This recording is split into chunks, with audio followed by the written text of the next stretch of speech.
Welcome back to the Dime Gaming Bros podcast. We've been on a hiatus for a little bit now because I don't know how months of the year work, apparently. I think it was only like 2 months, so it wasn't that bad.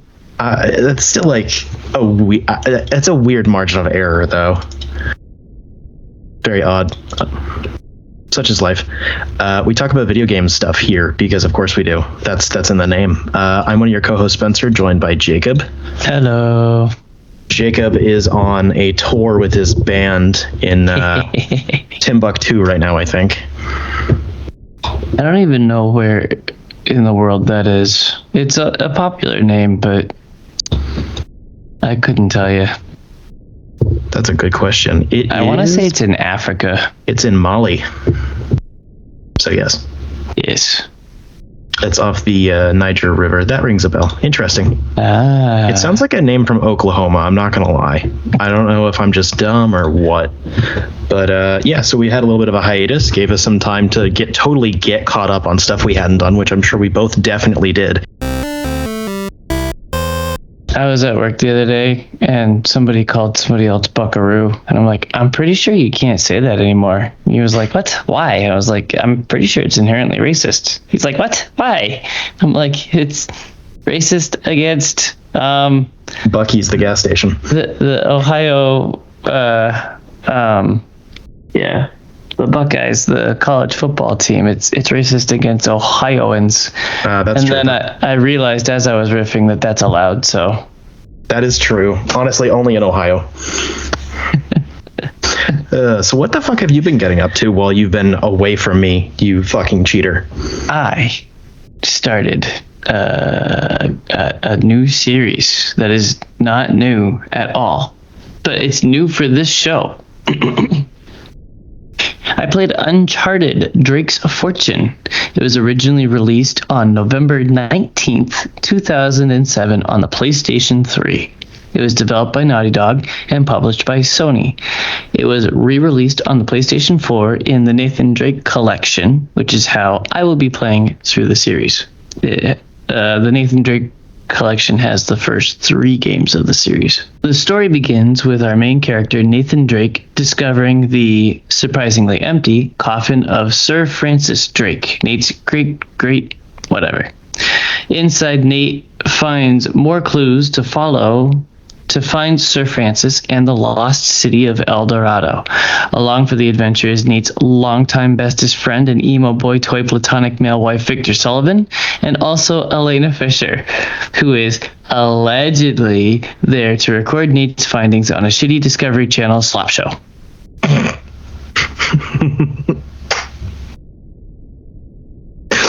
I want to never ever be blamed for plagiarizing Wikipedia in my summaries.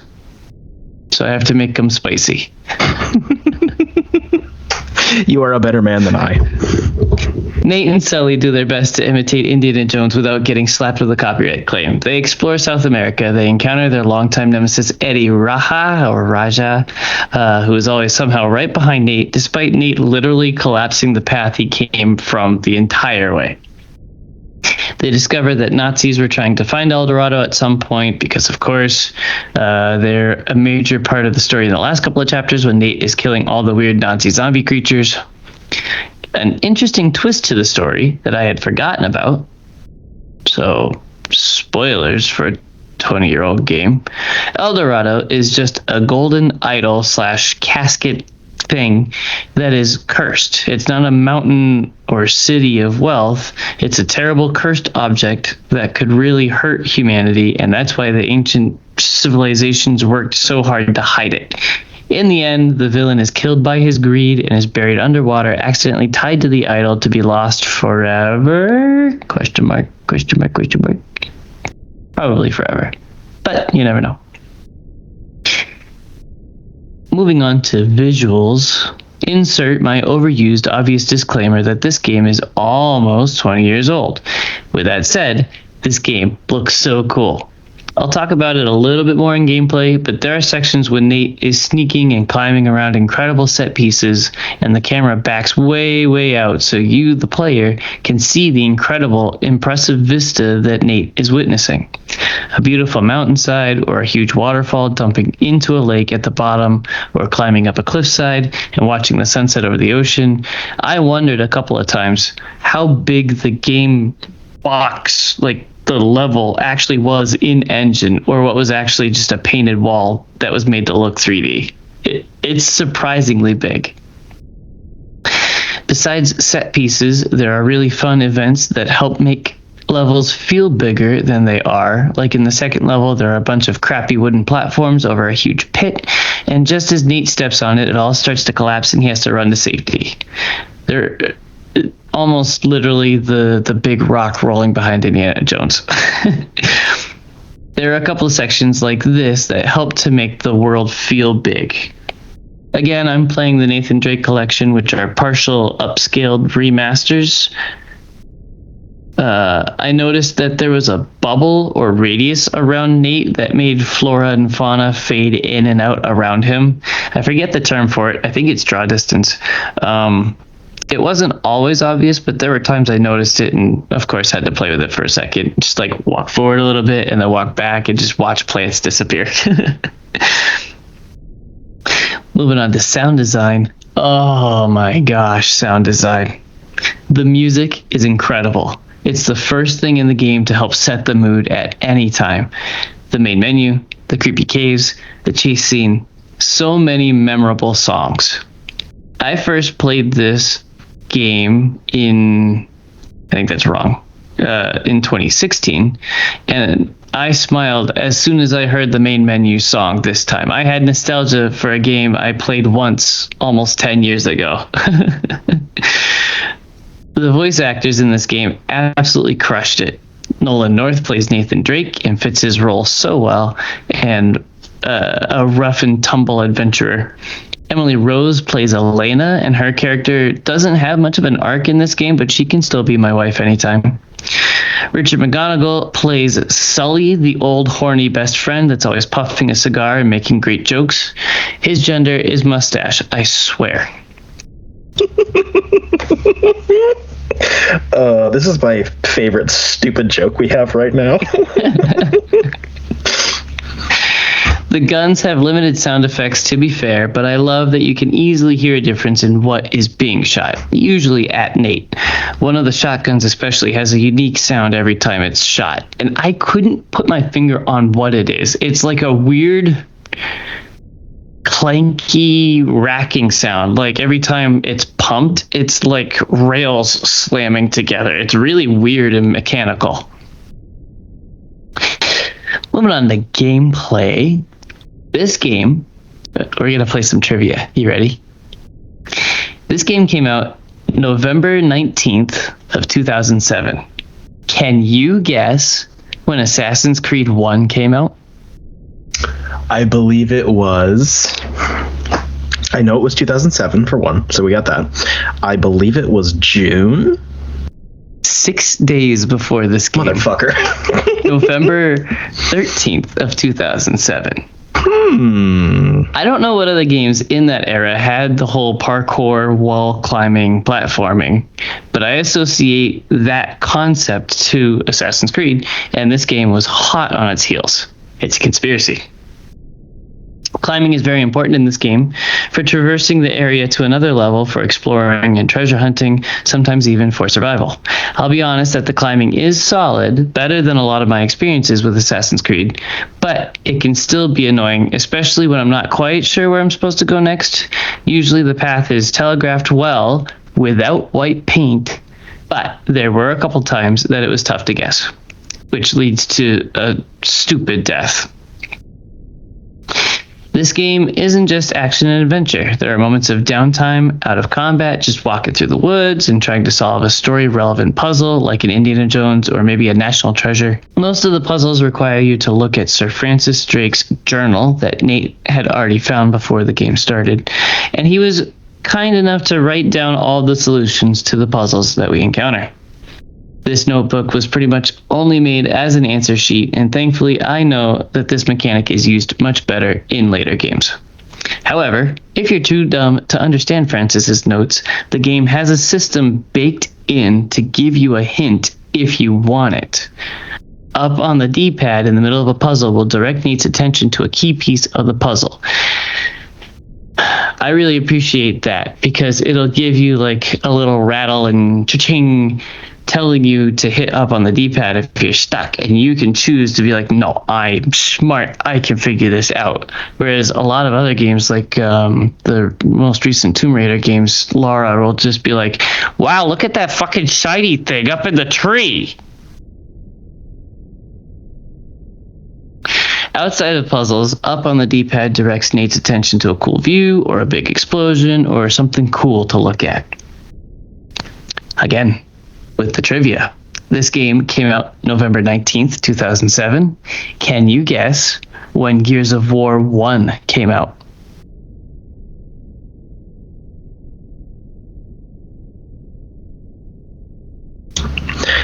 I think it was 2008 or 2010, but it's obviously 2009 because that's what you're going for with this shtick. Let me guess, a week after. Almost exactly 1 year before. 1 year, 2 weeks. So November 7th of 2006. Speaking it's another of Gears of War, conspiracy, man. That's a nice little teaser for what we're going to do when you get back. We're going to have a whole shebang. So keep tuned for that in case we don't die before then. It's another conspiracy, man. Both games are well known for being third-person cover shooter games. I don't mind third-person. It's usually just something to get used to. But there was admittedly a lot of jank with the camera in this game. Pressing circle near cover would have Nate hug cover closely. He would like crouch behind a barrier or stand behind a pillar. He would lock in, and I have never been able to manage that cover system well. On harder difficulties, the pro gamers of Reddit suggest to not even lock into cover, but just stand behind it because it's easier to manage, and also it's easier to shoot around corners because you're partially abusing the perspective. The cover system was probably the biggest issue I had with this game. It feels so difficult to manage. I felt like I died unfairly because I couldn't control the game well enough. It's very frustrating. All right. Here's an easy trivia for you. Do you remember when Halo Combat Evolved was released? That would be... It was either July or August 2007. November 15th, 2001. 6 years, 4 days before this game. You said Combat Evolved, didn't you? I'm stupid. I was thinking 3. I gotcha. This one probably isn't a conspiracy, but Halo only allowed Master Chief to carry 2 guns at a time, and that is how this game rolls too. No notes really, just an interesting gameplay highlight. However, there was a trophy that I got because I'm a cool gamer called the Master Thief Collection, and I thought that was a funny nod. I got that trophy by collecting all treasures in the game, which leads me to treasures. There are 60 plus 1 secret treasure hidden in the 22 levels of this game. They are small trinkets, idols, toys, toothpicks from the ancient culture in the area that Nate's always in. They are indicated by a small glint of light that flashes every so often. So you, the player, have to keep an eye out or just explore every corner of the level to find these. I had gotten somewhere between 30 and 40 my first time playing, and this time I used a YouTube walkthrough. In my defense, I didn't know this was a thing when I started playing oh so long ago. I know I collected a better percentage of the treasures as the games progressed. The bonus treasure is a strange fruit, and it's a reference to another Naughty Dog game series that needs a revisit, I swear, via a remake or a new game or something. Jak and Daxter. Back to shooting, the reticle system feels very similar to Halo. The reticle for the basic starting weapon, the pistol, is a big inaccurate circle. The sniper zooms in and shows the scope, reticle, etc., etc. a shotgun basically has two parentheses of just like, yeah, it's in here somewhere.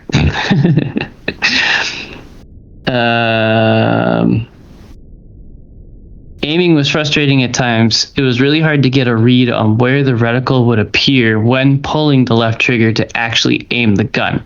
Aiming would zoom the camera, even if slightly, but I could never quick scope in this game. The reticle never felt comfortable to estimate its placement just based on where the camera was. Stealth exists, I guess. Apparently it's an absolute necessity to beat the game on crushing and brutal, but on hard, I hardly ever got a stealth kill. The enemies felt way too alert. I guess it's possible. I just couldn't figure out how. There's no crouch or anything. You just walk slowly. Ain't nobody got time for that. Just shoot them. In closing, I always feel like I'm complaining in my reviews. I love this game. Read, I love this series. They are so memorable, and despite not having played them back in the day, I honestly wonder how the developers did some of the amazing things in these games with the tech that they had. My complaints are so minor compared to the overall experience. I played this playthrough on hard to get the trophy. I considered for a hot moment to try to platinum this game, but I'm not sure I would survive one last trophy. Beat the game on crushing difficulty. Maybe next playthrough, but hard was enough for me this time. Out of 46 trophies, I have 15 plus the platinum left, and most of them would be easy to clean up with another playthrough on easy, which I'm sure I will do in a couple of years. A lot of them are just like, get so many kills with this weapon that I've just avoided. This series is iconic, and I can't wait to play the rest. I bought the Nathan Drake collection, so the first 3 games on PS4, way back in 2016 on a Black Friday sale for $20, and lately it's been even cheaper than that. So worth it. I recommend this to anybody with a PlayStation. Lovely. I don't think I've even touched the first game, to be honest. Wow. I think I only played 2 and 4. I think I definitely fucked around with the PS Vita like side game. Oh yeah, that one's fun too. Yeah, I think you talked about that on this show actually, like way the fuck back, or at least you thought about it. That might have been back before this show. Only DCB. True. Plug, go listen to the other podcast we do called Dime Comic Bros, where we talk about comic books and less video games these days because we have this whole thing. But still some video games. Which is kind of turning into the main show now. How the turntables. Speaking of video games, and a whole collection of video games. True. The first season, or batch of episodes, I guess, of Secret Level from Amazon Prime just came out. It's an animated anthology series created by the same people behind Love, Death, and Robots. Yes. With, I think, some other animation studios involved, but like it's the same. It's primarily Blur, with a massive voice cast. I'm not even going to read off all the names. A lot of big names, though. Very big. Keanu Reeves obviously is the top of that list, but that's because he actually plays video games. So I'm just going to read through the list of series that are in this, and I guess we can hit on the ones we want to, because there are, I believe, 15 episodes. They're kind of shorts. They're all between like 10 and 15 minutes. So we have Armored Core, Concord, rest in peace, I guess, Crossfire, Dungeons and Dragons, which isn't really a video game, but okay. Exodus, Honor of Kings, Mega Man, New World Eternum, Outer Worlds 2, Pac-Man, fucking Sifu, Spelunky, Unreal Tournament, and of course the classic Warhammer 40k. You said Mega Man, weird. Mega Man. There you go. Dungeons and Dragons was the first episode, and it was a very good episode, but like you said, the whole time I was thinking, like, why is it D&D though, and not like Dragon Age or Elder Scrolls or Baldur's Gate, which is Baldur's Gate is literally the D&D property. True. That is very odd. It was pretty fucking cool, though. It was a good opener for sure. The whole time I'm like, there is no like D&D the video game. It is Baldur's Gate, so that's kind of odd. Concord was announced very far before the series came out because Concord the game got shut down like a week after it started. I think it was 2 weeks. okay, fair enough. I actually really liked that episode, and it does make me kind of sad the game crashed and burned. I thought it was pretty charming. It's not that deep, but like it was just fun, silly shenanigans. I really liked the art style. I thought it looked pretty good without trying. It was a really close approach to what it looked like Concord looked like. I didn't get to play it for the 2 weeks it was active because I'm not a sucker. But it also didn't feel like it was leaning too hard into its Overwatch DNA, so to speak. So that was pretty cool. I felt that it actually leaned into Guardians of the Galaxy a whole lot more than anything else, which is fine, but it was just like I waffled back and forth watching that episode because I was like, oh wow, this is Guardians of the Galaxy, but also it was pretty good. I love waffles. Spelunky was a weird one for me because I played that game like fucking 10 years ago, and I keep forgetting it exists. But every time I go through my like own digital games, I think I got it free with gold like probably like 10 years ago. So it was free, and I'm like, oh, this is one of those procedurally generated thingamajiggies, and I suck ass at it, and I can never get more than like the first 2 levels. But yet every once in a blue moon, I'll still download it and try it again. I still suck. Right. And I thought that go ahead.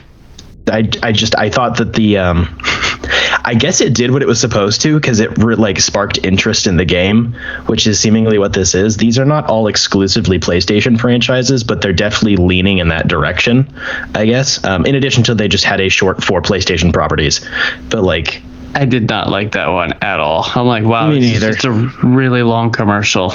Yeah, it was a bit odd, but I don't know. The rest of them kind of seem to lean in that direction. I can't explain that because there's no way to statistically prove it, but I don't care. Eat my ass. But Honor of Kings, I had to look up. There were a bunch in here that I most of these never I had heard to look of. Up. Honor it's of Kings a MOBA. Is I think it's an MMO, but whatever. It's a Tencent giant corporation bullshit game that I've never heard of that is apparently huge, but also Crossfire has a very interesting history. I'd never heard of that one, but I did some research, and it is huge outside of the US, like huge, but it directly competed with Counter-Strike. They both came out at like the same week, and then Counter-Strike took over America, and then Crossfire took over the rest of the world. It's really weird. Did you end up playing Sifu yet? That one, I own it. I still haven't gotten to it yet. I played a demo or like the first level and was like, wow, this is hard and not for me. That's no, fair. Thank you. I wasn't in the mood. That's fair. I really liked that short because the game already has a really cool visual style to it, for me anyways. I think I might actually end up reviewing that this season. I think the consistent thing I have for almost all these episodes is, it made me want to go play a game. And that's right. Like kind of the point. It feels a little cheap in that sense, like it's supposed to. I don't know. They're meant to be advertisements, especially Pac-Man, which I'm going to leave for the end because there's more about that. But that was, that one is something else.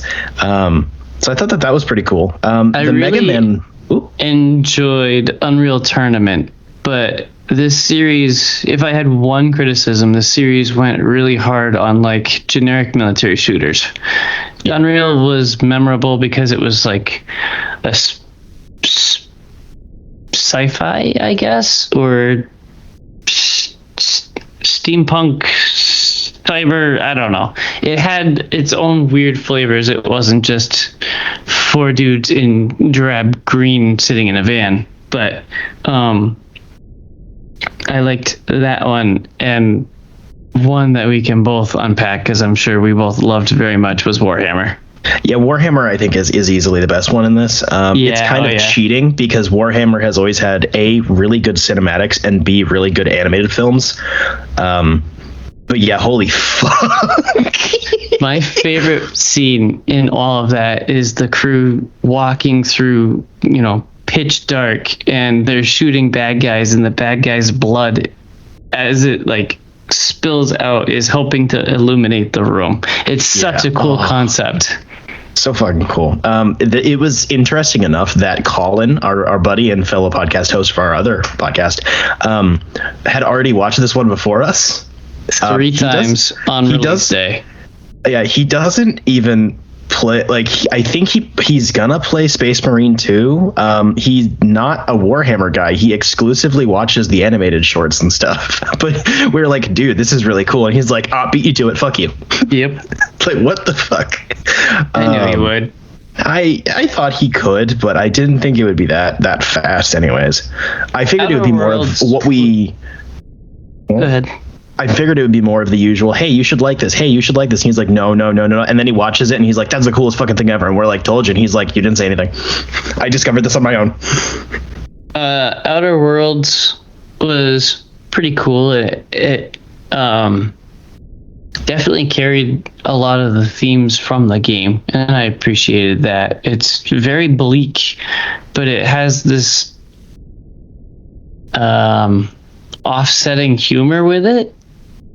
It's very good. I agree. I guess the end of my thoughts is actually Pac-Man. So Pac-Man is fucking weird. One, nobody knew, as far as I can tell, that this was going to be like a part of this up until right before release of the first batch. So Pac-Man's expanding their franchise, and this is actually like canonically part of the next game. It's really weird. I didn't know this until right afterwards, because I saw it and I was like, oh, this is really cool, because they're boiling down the concept of Pac-Man being eat or be eaten and like turning it into like a sci-fi horror setting, which I thought was really fucking cool. For one, like the short itself was phenomenal. Like fantastic animation, really good lighting stuff. Surprisingly full of tension for being 10 minutes long. Gore the God Butcher looking ass. But also, I went and looked it up. Right now, I'm on the secret level Wikipedia page. I'm going to click on, so we have Pac-Man Shadow Labyrinth is an upcoming action-adventure video game developed by Bandai Namco Studios and published by them. Part of the Pac-Man franchise and a continuation of this level, of this secret level episode. It is set to be released next year. It is going to be a 2D action-adventure Metroidvania. They want to expand the game into like less family-friendly categories. This is so fucking weird, and I love it. Like using this really as weird.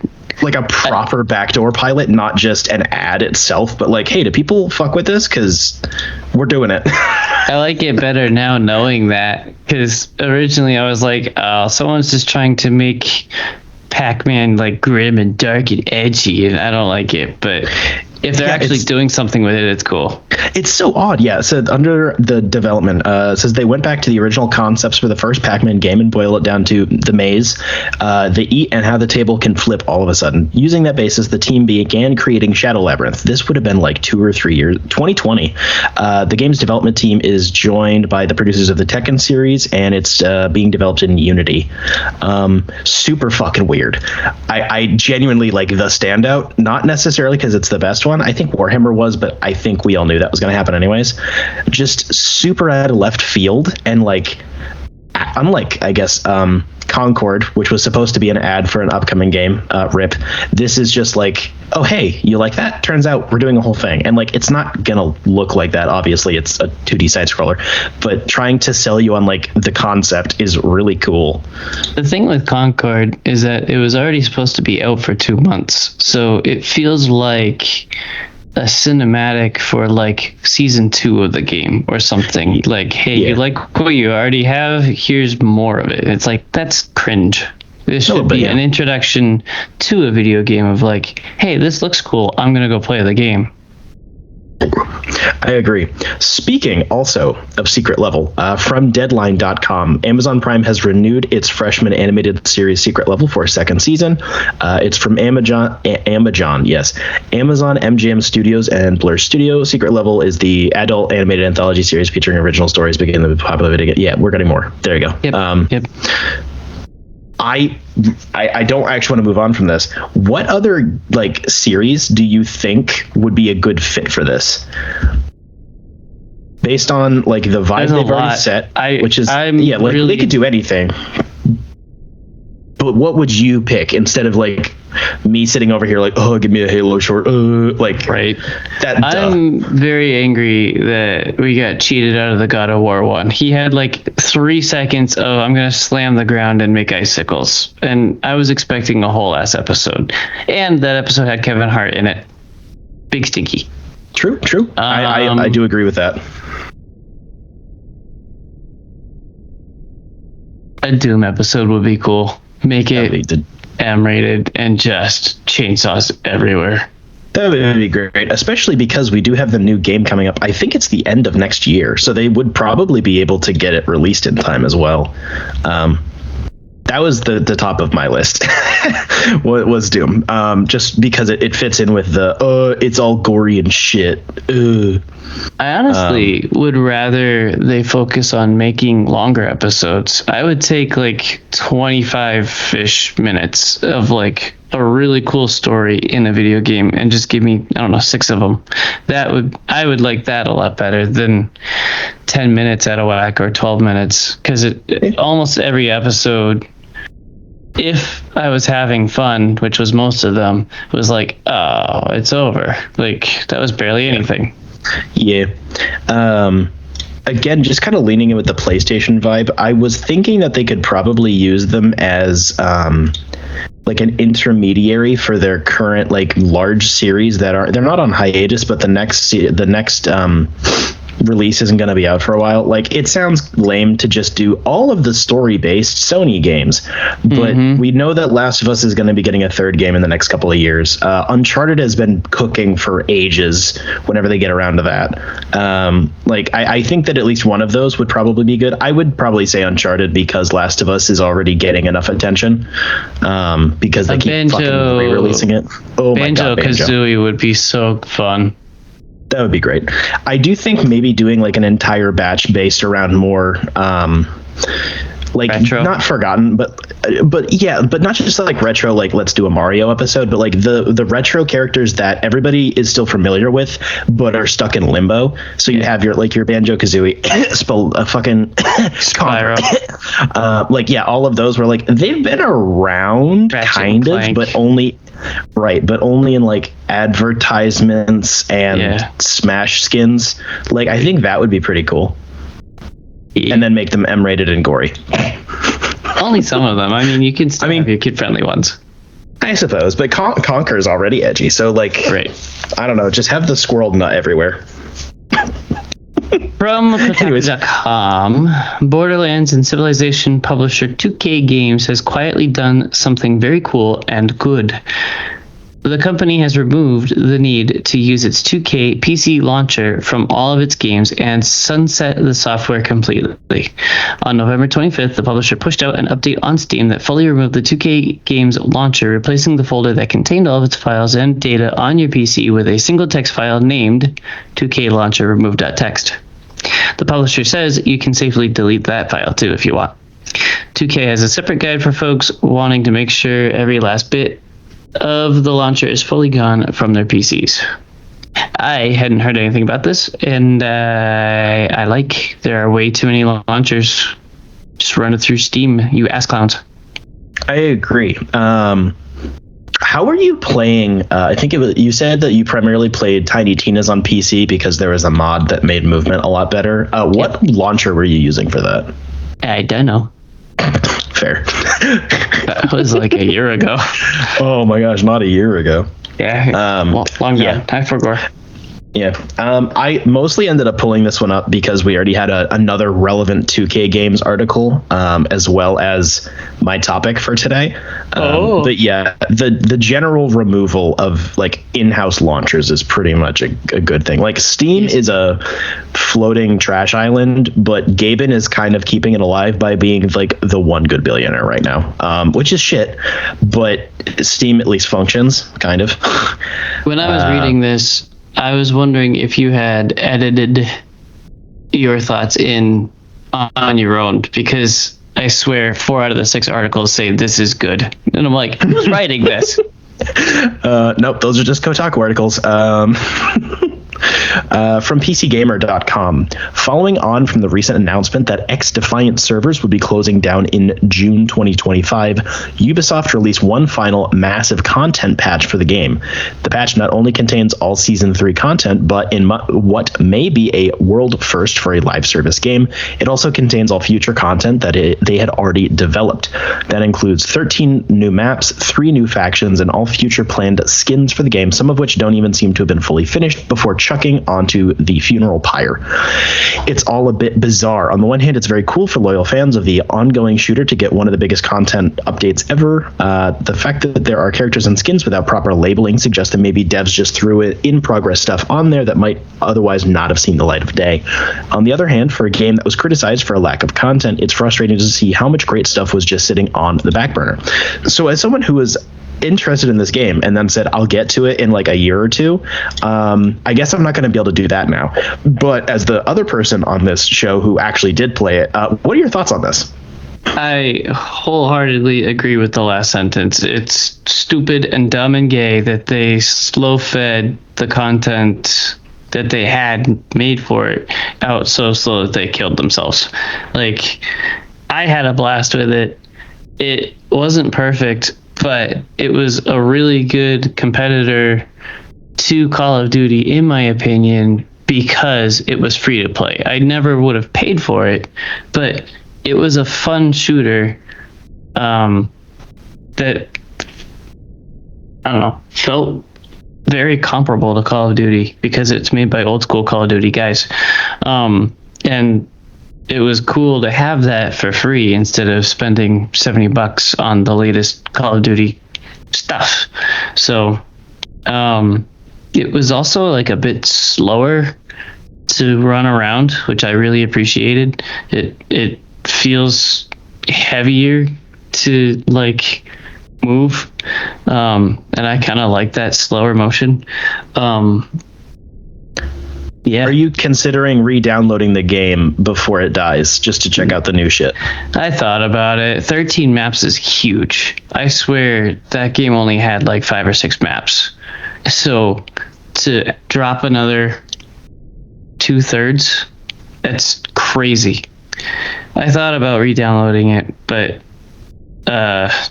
it almost feels pointless now. Like, why play more of something that I know is dead, especially when I already have like Call of Duty downloaded and the hard drive is getting full or whatever. So true. Fair enough. RIP. I have 2 trophies left to get. It's like play in a party and one other dumb one. I forget what it is. I think it was reach level 40 or level 50 or something, and I was at 28. From Kotaku.com, the Game Awards ended with a big finale, a new trailer revealing Naughty Dog's next game. It's called Intergalactic: The Heretic Prophet, and it looks really, really cool and good. Mixing lo-fi tech and sci-fi bounty hunters. Here's the official description of the game. Intergalactic: The Heretic Prophet is the newest franchise in development for the PlayStation 5 console from Naughty Dog, the studio behind a series you might have heard of called Uncharted, but also The Last of Us. Set thousands of years in the future, Intergalactic puts players into the role of Jordan A. Munn, a dangerous bounty hunter who ends up stranded on Semperia, a distant planet whose communication with the outside universe went dark hundreds of years ago. Jordan will have to use all her skills and wits if she hopes to be the first person in over 600 years to leave its orbit. The game has been in development since 2020 and will feature a soundtrack from Trent Reznor and Atticus Ross. I'm fucking creaming. Atticus Ross is straight up the Emperor from Warhammer. With a name like that. It's 9 Inch Nails, bro. Oh. Neil Druckmann is directing Intergalactic. The game is being published by PlayStation. At least we finally know what the fuck they've been cooking. Yeah, it's been years where they've just been like, yeah, we're doing something. We're not it's like dead. every month for this show, I'll pull up another. Naughty Dog has another like listing for a job or something, and it's like, okay, what the fuck are they working on? Because they've been stalling mostly while working on the show. And then like the billion remaster port versions of The Last of Us, so they're just milking that. So it's like what's actually like cooking in the oven? What's not like the hors d'oeuvres on the stove, you know? So that's cool. I thought it looked pretty good. It's interesting enough to me. I'm already going to be getting a PS5 sometime soonish to split with my roommate, which I'll probably not actually have to do because I might be getting a new roommate soon. Funny story. So I might not have to bother with that, which I guess is fun. It seems really out of left field for them to do like a sci-fi game. I like in comparison. Yeah, hopefully it's a different like gameplay style. And I don't think I've ever had anything against Naughty Dog. Like every game is well made and runs well, so it's like they just like fit their niche. Yeah, I'm expecting a high quality game too. Yeah, we also didn't get a release date, which is good. So hopefully it'll be at least late next year. So at least a 5-year development seems reasonable. I do hope it's not an open world fucking. Like, we have had good open world sci-fi games recently, but I just hope that that's not them like flipping and just doing that again, or doing what other people have been doing, because that would be disappointing. I'm creaming because Nine Inch Nails is doing the soundtrack. They're, in addition to obviously they were a great band, but like they're some of the best musical composers currently working. They're insane. They have really weird shit. It's the only reason I'm excited for the third Tron movie coming out because they're replacing Daft Punk. They did, you know, some stuff you would probably recognize would be they did Watchmen, the TV show. I just have to do this. I apologize. It's a hyperfixation. The soundtrack for Quake. Yes. I see. This is the thing, is I could tell you, but not right now because I'm stupid. Nope, not Nine Inch Nails. Calamity, come on. Hello.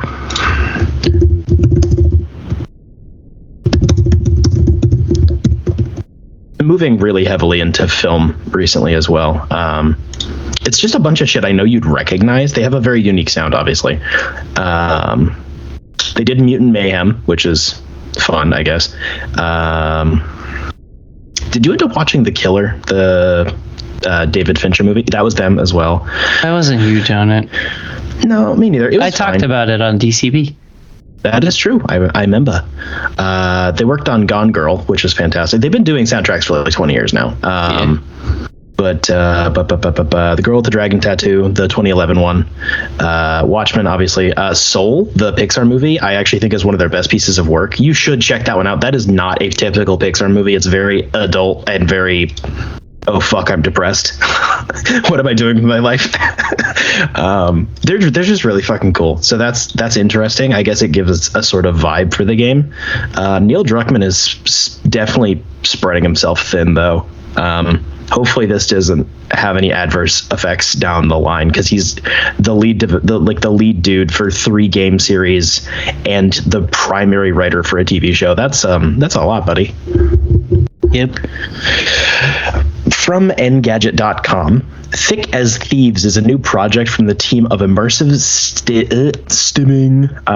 sim and stealth action icons at Otherside Entertainment, which includes Deus Ex creator Warren Spector, Looking Glass Studios founder Paul Narath, and Thief the Dark Project lead Greg Lopiccolo. Together, the Otherside crew has created or worked on the System Shock, Deus Ex, Thief, and Ultima Underworld series, and along with Doug Church and Ken Levine, are largely responsible for the existence of immersive sims as we know them. I think it's Ken Levine. What did I say? Levine? Yeah. I'm retarded. So Thick as Thieves is one to watch. Otherside's latest project adds multiplayer to the immersive stealth genre, creating a first-person PvPvE experience set in an alternate timeline at the dawn of the 20th century. The game takes place in a version of the 1910s that's been infused with advanced technology and magic, but these two forces are at odds, and they've created vast disparities in wealth and power. Creaming, immersive stealth sim, my baby. I've seen a bunch of games trying to incorporate a PvP system into their game. It's like the only thing I've seen it really work well in is MOBAs. And it's so strange to me because even if you have bots that are dumb as fuck, it adds an intensity to PvP. Well, I guess Titanfall 2 had it.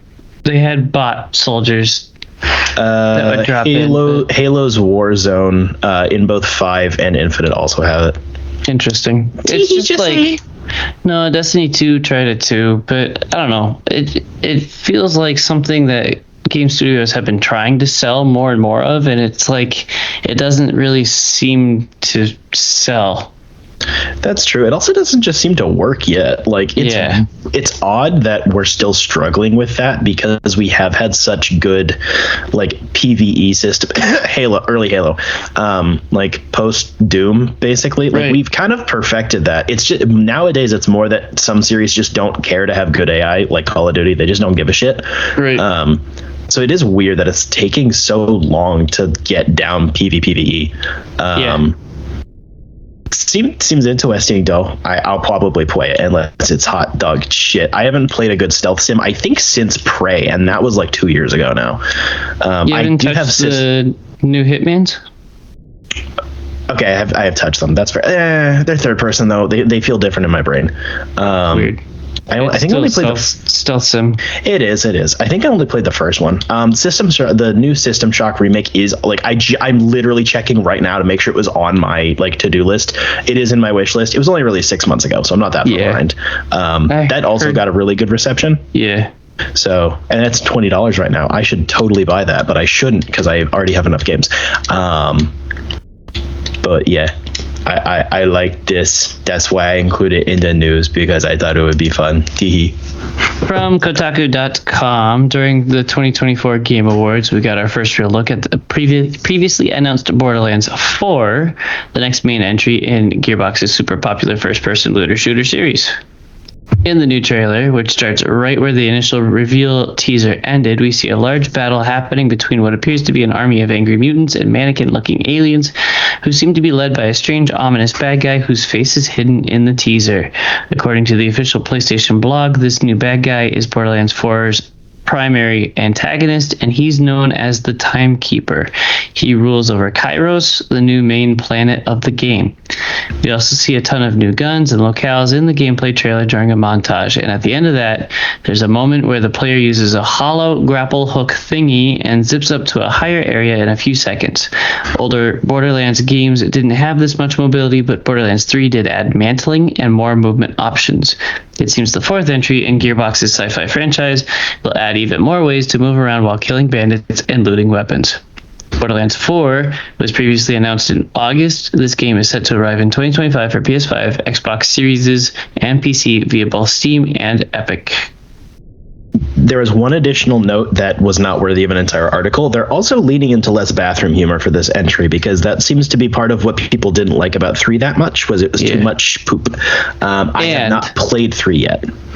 The same guy that said less bathroom humor also said, I swear if there's a skibbity joke in there, I'm going to end myself. Okay, he didn't actually say end myself, but he said... That's valid as fuck. He said drastic measures. Okay, to be honest, I would probably include one of those because I'm currently... spoiler for 5 minutes from now, I'm currently playing Borderlands, and there's a lot of toilets to open up shit, so I would probably include that because I'm stupid. Wow. I have yet to play 3 though, so I can't really comment on that. The thing that did get my attention is the movement system, because, also spoiler, that's my primary problem with Borderlands, is its movement fucking sucks. It's missing something in every game. 3 is very good for movement. Hopefully, I do look forward to it. It's not like it got a bad reception or anything. It's just it was cooking for like 7 years or something stupid. So I hope that the head guy, I forget his name, Randy something, learns how to shut the fuck up, because he was very cringe during the Borderlands movie release and has been like, tee something exciting is happening with Borderlands 4 for a while now, and it's like, He's wearing out his welcome, in my opinion. That's definitely true. On the one hand, like, I wanted to give him credit for being like, yeah, I didn't like the movie either, but he was getting pretty out of pocket about it. Yeah, that's not helping. Usually I think the best thing to sit with that is just shut up. Like, maybe say like it wasn't my thing and just leave it at that. But right. I don't know, that gets my attention. Also, as I'll get to, the story in Borderlands doesn't really keep my attention, so I don't really give a shit about that. The movement system needs some extra punch to it, and I do actually think that this is a good idea, so hopefully it works well. I might play this one closer to release, because by the time I'm done with reviewing all these fucking games, this one will be out. I think you're gonna have Dark Soul-itis and be like, no, I can't possibly play the new one that has sold 5 billion copies in 6 months. Maybe I'll flip around and then I'll have Borderlands-itis, and then I'll go back to playing like Demon Souls games. Exactly. That's what I'm predicting. Oh god, I did promise with the new Elden Ring DLC I'd finally buy the game. Yep. Dude, it's only like $20 now. It's not like that's the problem. I just don't want to open the door. It will swallow up my life. It's 30. I've been keeping an eye on it for your Christmas present. Of course. Exclusive from Variety.com. A Mass Effect TV series is officially in development at Amazon MGM Studios. Variety has learned exclusively. That's what the exclusive means. Daniel Casey is set to write holy words, bro. Is set to write and executive produce the adaptation. Kareem Zreik will executive produce under his Cedar Tree Productions label, with Avi Arad, boo, and EA's Michael Gamble, boo, also executive producing. Cedar Tree is currently under an overall deal at Amazon MGM Studios. Okay, but despite the boos, I actually think Mass Effect is a good pick for an adaptation, because there's so much lore. It's just Star Trek, but with more guns. Exactly. Like, how hard is it to fuck that up? That was, I think, in my review when I played the first game, was like, this is literally just a really good Star Trek the video game. Yeah, like, I don't know. And also, Amazon has generally been having better times with adaptations, both from games and comics and books from the past couple of years.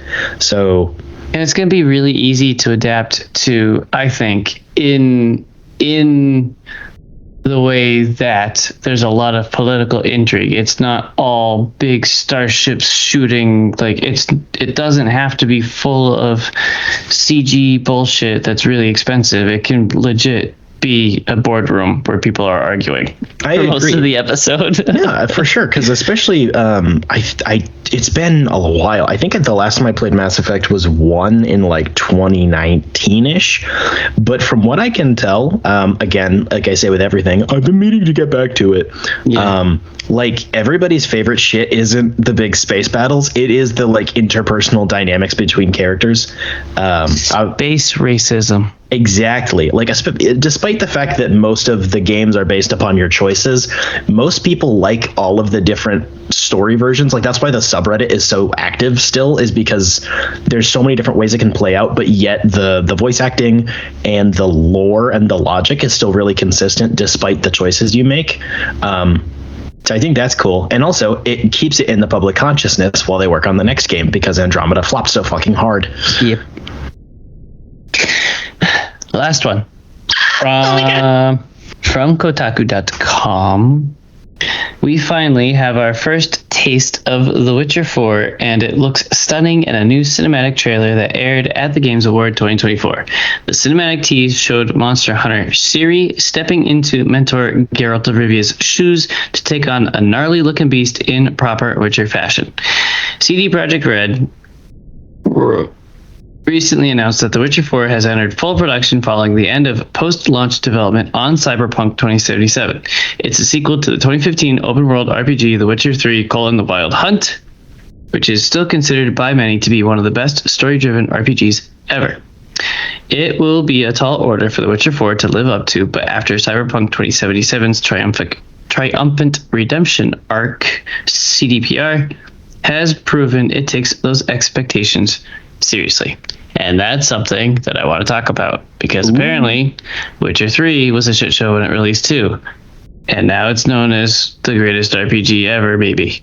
So that's true. I definitely was not a Cyberpunk level shit show, but it was definitely rough. Right. They did it with Witcher 3. They did it with Cyberpunk. I am have learned my lesson and will not pre-order this one. That's valid. But I am really excited for Witcher 4. I had a blast with Witcher 3. It's another one that I've wanted to go back to because I never finished it because I had a bugged out game. But it got a lot of stinky poopy doo-doo heads saying stinky poopy doo-doo head things. True. And they're dumb and wrong. Tell me you didn't play the game without telling me you didn't play the game. She had really cool effects in that 15-minute level in Witcher 3 where you're just shoot. They did confirm that they're nerfing her somewhat because she got a little out of hand. But, you have to. Yeah. There was a bunch of like side interviews as well because of the, I wouldn't say like backlash as a general demeanor, but the whiners being whiny. Yes. They were talking about like, despite like, so they're because the games are already like pseudo sequels to the books. They were talking about how like we're trying to basically write another entry, like especially because I don't remember how to say his last name. The author of the books is trying to write another book right now too. Andrzej Sapkowski. Thank you. They basically said like we're trying to keep the same level of like world building and shenanigans. Obviously it's a game, so it'll be a little crazier, but like they weren't just apparently during the writing process weren't just trying to make Witcher 3 again but with Ciri and with like different abilities. They do want to make it another story. It's a different voice actor for Ciri, which is fine. The voice seems fine. But the voice actor for Geralt is coming back, so it seems like he'll have a. What's that? He got into some hot water for being like, yeah, I'm coming back as a voice for like 15 lines or whatever, and CD Pierre was pissed at him for leaking that because it was supposed to be a surprise. So that's fair. He might not be anymore. They probably wouldn't axe that though, because I mean they still had him do the voiceover for the trailer, right? And he is doing the voice acting for the new animated movie, which is in the game/book timeline. So nice. That would be some incredible amounts of spite. He does seem to be a weird dude who says some stupid shit, but. I don't know. It's nice to, I guess, have some level of like he's still around, but because of how that game ended, it's very like bro is cooked. He's done. Like it's time to move on. And this has been in development since it would probably be like 2016. So that's that's like 10 years, depending on like how they divide up the company between working on Cyberpunk and Witcher. If it's a whole other, it's like a separate subsection from Cyberpunk, that's like a 10-year development. That's fucking ridiculous. That's what it was. I knew it was something recently. I think it was Alan Wake 2 that I was playing, and I had to pause it because I'm like, that's The Witcher. It is.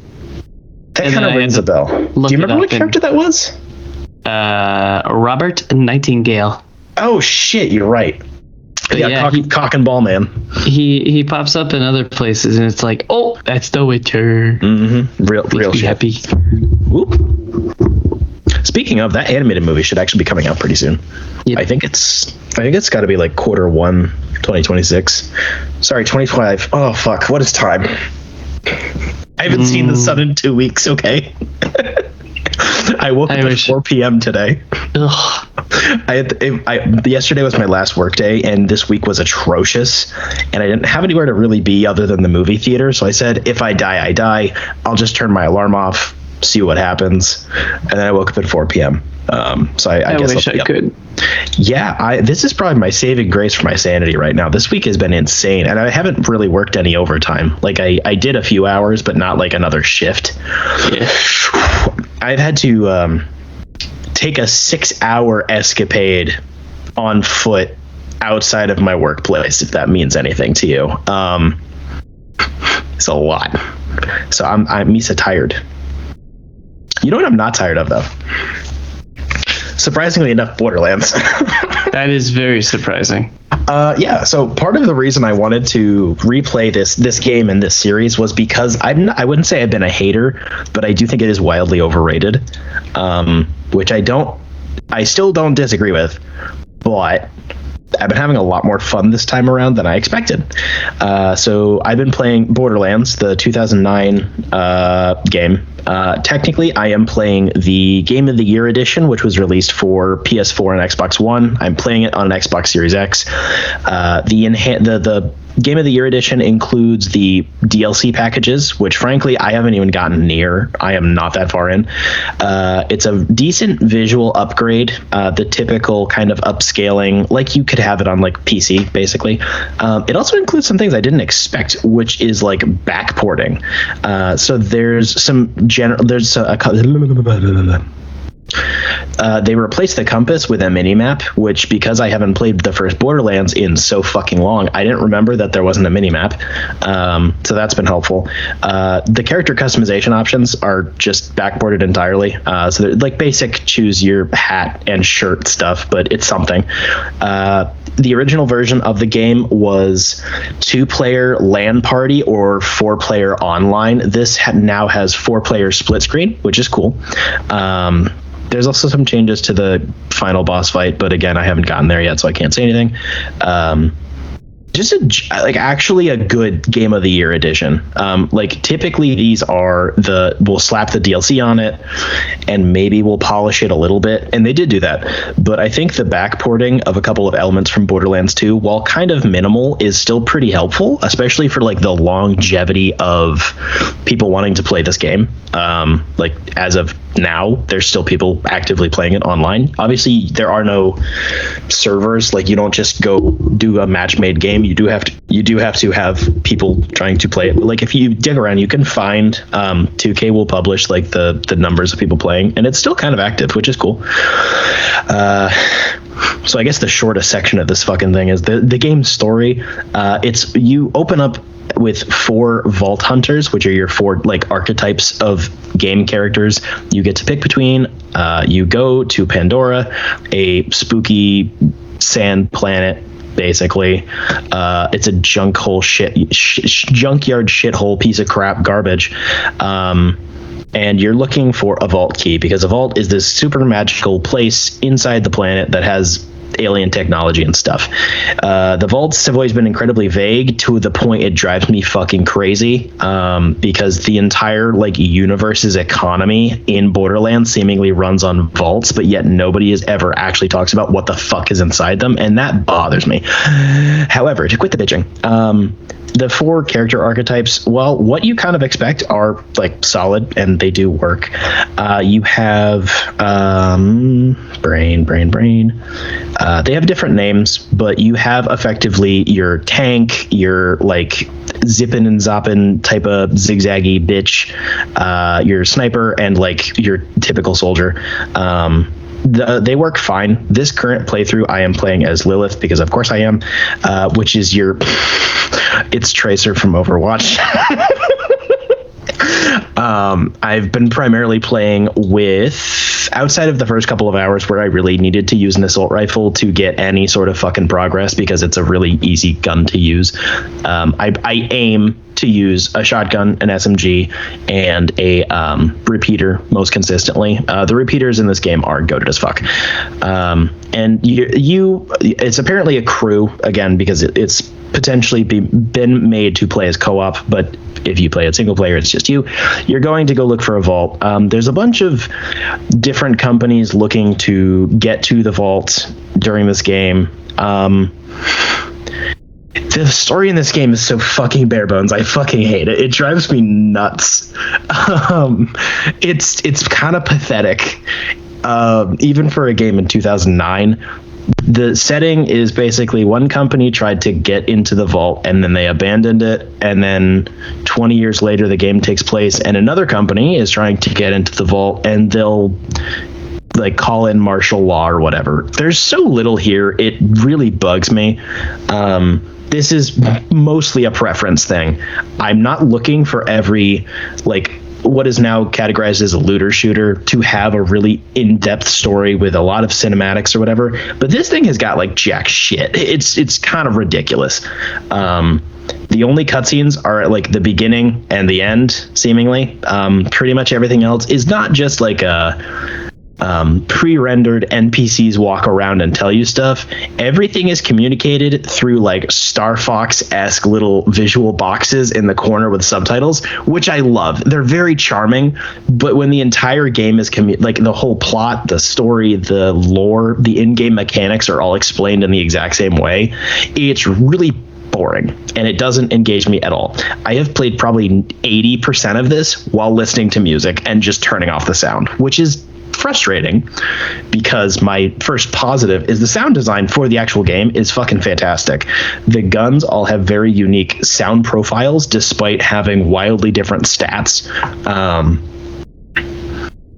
The soundtrack is good, while pretty minimal, at least for this entry. I don't remember if it gets more bombastic later, but it is kind of minimal here. All of the different creatures and enemies have unique sound effects, one for weapons firing or for their deaths or whatever. That's all fantastic. It just sounds good. Wearing headphones and playing this sounds good. But there's no fucking dialogue. Basically, there's dialogue sometimes when you get a new mission or a new side quest for like 30 seconds, and the NPCs and yourself will randomly say quips at each other and like, ow, that hurt my boobie or whatever. Very minimal shit. So it just makes me want to put on something else, which is frustrating because like the design of the game is primarily kind of open world looter shooter. It's mostly meant to be played with other people, for one, and then two, that means the world is kind of big and a little empty, so there's just a lot of downtime between either enemy encounters or going into a new mission area. There's just dead air of me listening to like my vehicle's engines rumble or my character sprinting, and that's boring. And that's, I think, my biggest gripe is it's the lack of story, in addition to how the world is planned out. There's just so much downtime between stuff. It feels kind of empty. And I know a lot of this is, one, I'm not used to this type of game, so I have different expectations than what it's going for. And two, it's like fucking 15 years old. So historically, we weren't quite there yet. But that just it still bugs me. I can't like deny it. It makes the experience kind of frustrating. I'll turn on a 3-hour session and I'll spend 2 hours of it listening to music, and I'll have another hour of a podcast, and I'll have gone through like 10 side quests and leveled up like 4 times, and it still feels like I've done nothing because there's no relevant dialogue, there's no cutscenes. A lot of the missions are bouncing back and forth between the same locations or like biomes, I guess. And that just makes it feel really insular, but also empty at the same time. I can't really explain beyond that. I do think most of that is just a time thing. It's just for the time, it was cool. Now I'm bored. I have ADHD. I don't know. Whatever. There is good grind and there is bad grind, and this is just boring grind. Yeah, it's not bad. It's not like it's entirely disengaging, but it's definitely on the side of bad versus good. The actual gameplay itself is really, really good. Again, especially for a 15-year-old game, the gunplay is very fun. The guns all have extremely distinct damage and like accuracy profiles. They all, again, have unique sounds. That is great. There is an automatic like loot generator basically that runs in the background of all of these games, where it rolls the dice on, this crate will have a sniper rifle and a shotgun, and then it'll roll again for what the damage number will be, the accuracy number, any potential buffs. I think that's really cool because I think that's something we've lost for more quote unquote RPG, but not really RPG / MMO, like MOBA type games, is the loot is random, but it's never interesting. This is random and it's still interesting. Almost every 15 minutes, I guess, of a major encounter with enemies or a new area is cleared, I go through my inventory and I might get a new weapon. It's still on the uncommon side, but I'm actually willing to take less damage because, this one has acid burn or whatever. And then I can go sell all my bullshit at the shop. Like, that's a really good grind in a positive sense. It makes me feel like I've actually made progress because at least I've switched my weapons around.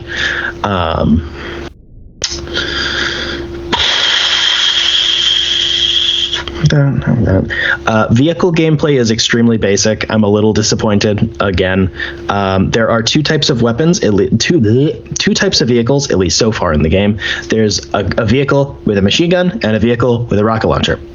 The rocket launcher also includes a machine gun, so I don't know why you'd ever choose the machine gun vehicle. That sounds stupid. Because of the customization options backported from Borderlands 2, you can pick what color it is. Whee! Yay! Mine's always pink. It's useful for obviously crossing very large swaths of area, but the only thing about the vehicle that has any depth to it is how much damage it's taken. It doesn't impact how your weapons function, how you drive. I know that's a kind of recent thing for games to have, like, oh, your vehicle's taken damage on the left side. Well, this tire's burst. Like, that's a pretty new thing, so I'm not expecting that necessarily. But it functions the exact same up until it explodes, and that's kind of weird. It will visually show changes. Your health bar will go down, it'll light on fire, etc., but it never feels like the vehicle is deteriorating. And because you can spawn vehicles in for no money at basically any location, you just have to go to like a vending machine, basically. They feel extremely empty. And then they're just needed to go across, like 700 meters worth of land. I don't feel like sprinting all that. That's a good 4 minutes of me doing nothing, maybe shooting down like a rack or two. So I'm going to grab the vehicle. But that means that then the vehicle is used as a speed up option rather than its own gameplay loop. You can run over basically any enemy and it's an insta kill. The onboard weapons, the machine gun fucking blows. The rocket launcher is fine, so it helps with some enemy encounters, but a lot of bandit camps will just have barriers to keep you from using a vehicle because it's kind of a cheat. It just feels like it's to kill time, and that's also very frustrating. It feels weird driving vehicles too. You press forward and backward with the left stick, and then it follows wherever you're pointing the camera to steer, and it kind of sucks. It's definitely rough. I mean, that's a similar system to how the vehicles in Halo work. Not to do my thing, but to do my thing. I knew that's what you were gonna do. But they're definitely nowhere near as good, even compared to like Combat Evolved. That might be the closest comparison I have, honestly, for vehicle-related sections.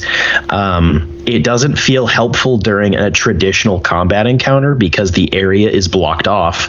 It helps me get there faster, and then I can shoot a couple of rockets in and then get out. Like, it just doesn't do much, but I refuse to not use it because otherwise I'm going to be walking forever.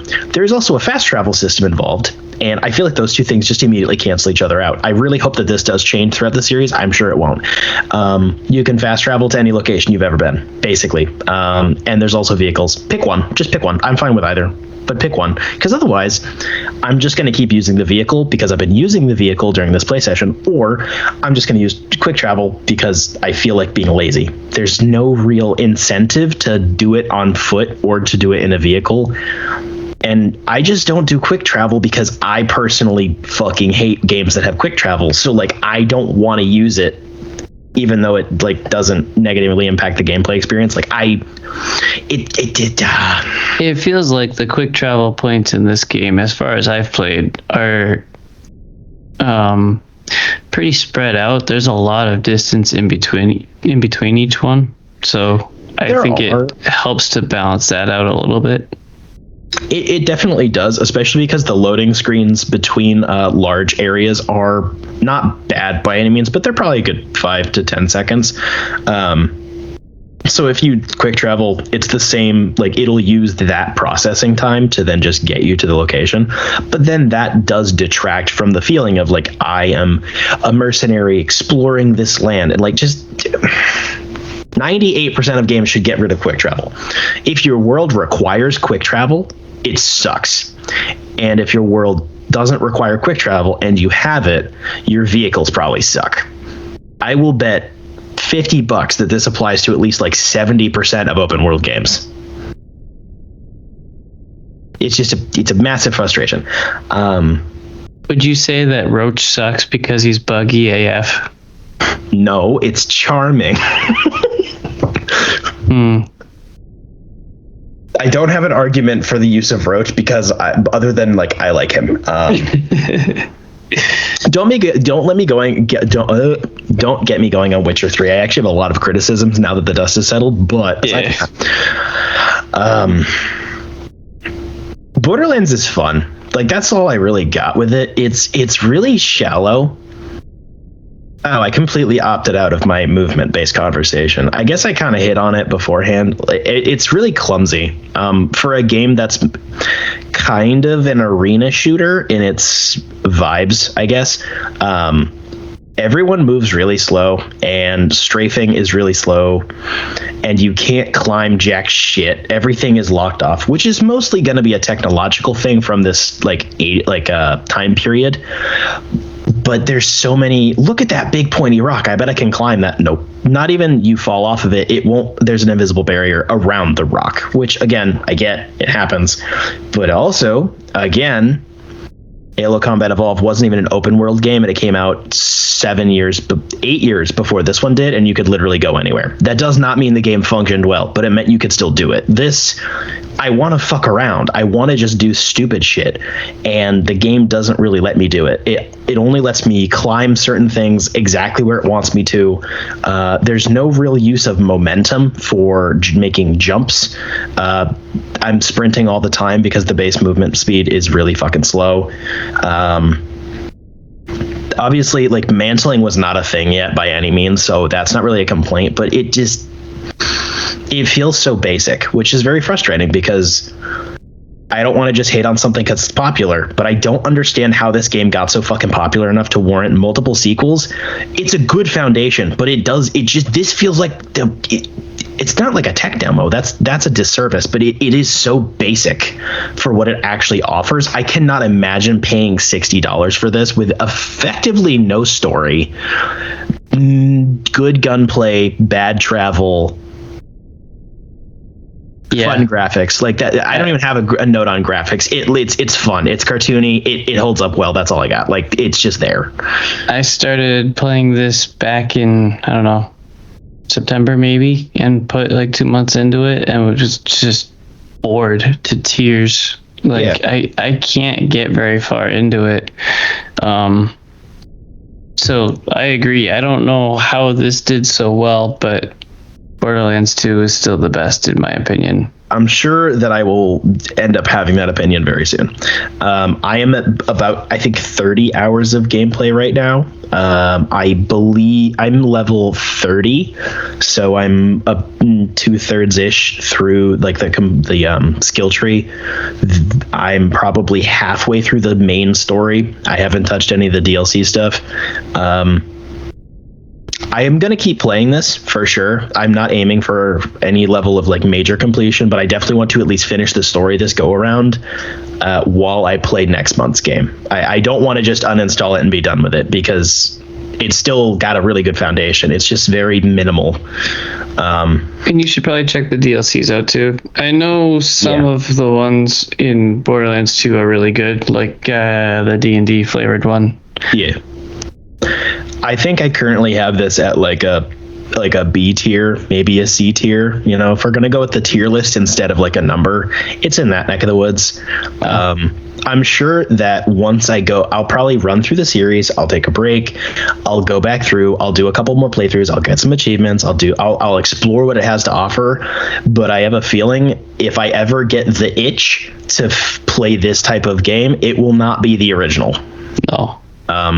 I did buy this for $10 at a like collectible game store though, so that was it's still worth the money by all means, right. Especially for the more modernized version. I do have the Xbox 360 version just on my shelf because I'm me and I have issues with spending money.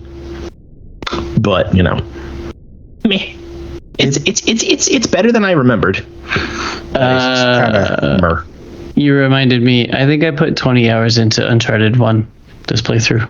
Nice. Yeah. That's the show. I have no segue. Patreon, give us money. Please. I'm a very demanding wife. Patreon.com/Dime Comic Bros Network. We have multiple shows, Dime Gaming Bros and Dime Comic Bros. We put out episodes kind of weekly ish. It's been a shit show lately. It's been a shit show. Kind of weekly ish of something. People dying, people giving birth, people just disappearing. A little bit of that, yeah. Colin is currently on patrol in Gotham City, so I'm not sure what's up with that. Except he's dressed like Dick Tracy. Dude, that'd be just great. Completely all in yellow, thinking he's sneaking around Gotham. He would. He likes yellow too, so he probably would do that. We could get him to. We could sneak him into that cosplay without him knowing, and then he'd kill us. If you want to listen to our episodes early, not that they come out consistently, but if you want to listen to them earlier than most people can, that's on our Patreon, as well as exclusive segments of Happy Hour, where after pretty much every show, we'll crack open a drink, talk shit, talk shop, meme, cream, etc. That's exclusive to our Patreon. Also, you get your name shouted out every episode. Caitlin and Jeff Lorenz, currently our patrons. Thanks, guys. Pookie.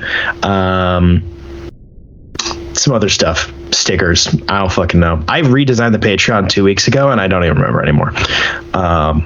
Also, a thank you to Jetpack Comics and Games, which is our local comic book shop / game shop / card shop / they also have video games. I might have actually bought this there. I don't remember if it was there or not. I don't fucking know. Go to Jetpack. They're very cool. They're very knowledgeable people. They're also very approachable. They will talk to you about basically fucking anything. Support your local nerd shops because we're all dying of cringe or Amazon. It is Amazon. Next month for Dime Gaming Bros. Who fucking knows? I know what I'm doing. Wow, must be nice. I'm going to be playing Life is Strange Double Exposure, the new game that just came out. Uh-huh. Because then I realized that playing Borderlands for like 6 months straight would probably make me kill myself. I told you. So I'm going to break it up with some other things. Do you have any idea what you're doing? No clue. Excellent. Maybe we'll have some news. It's impressive that we took like a 2-3 month hiatus and there was barely any news that happened because everything was just releasing because it's like holiday season and all the games are coming out and I'll buy them for your grandchild. It's very interesting that they released Indiana Jones like a week before the Game Awards so that it couldn't get a Game Award. I don't know, but I know people are raving about it. It's getting a good reception. Yep. Maybe I'll talk about that sometime soon. Don't let me do that. Don't let me buy it yet. I need to finish. I have like 40 games I need to play.